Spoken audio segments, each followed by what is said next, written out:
বিয়ে করতে বসে বউ যা যা ভাবে। আচ্ছা, আমি বিয়েটা করে কি ঠিক করছি? আমার তো এখনো অনেক সময় আছে। আমার এই দু হাতে আমার মনে হচ্ছে আমার জীবনটা পুরো নষ্টই করে দিতে যাচ্ছি। এখন অনেক সময় আছে, আমি অনেক কাজ করি, আমি এখান থেকে পালাবো না। আমি যদি চলে যাই তাহলে তো বাবা মায়ের সম্মানই ভুলে মিশে যাবে। আমি তো ভগবানের কাছে সবসময় বলতাম ভগবান আমার বাবা মায়ের সব সমস্যা দূর করে দিতে, কিন্তু ভগবান তো আমাকেই দূর করে দিল। তার মানে কি বাবা মায়ের সমস্যা আমিই ছিলাম?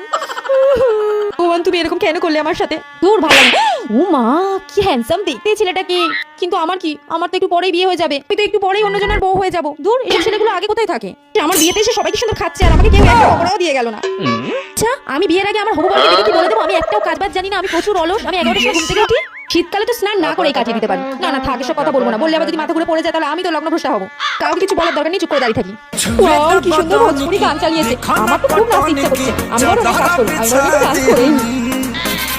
এই যে আমার শ্বশুরবাড়ির সব লোকজন আমাকে দেখে নিল। দূর দূর, ভাল লাগে না, হাঁ করে তাকিয়ে আছে। আমার ইচ্ছে মতো আমি সকাল থেকে কেন কিছু করতে পারছি না, বিয়েটা তো আমার। দূর, আমার ভাল লাগে না, আমি বিয়েই করবো না, আমি চলে যাবো এখান থেকে।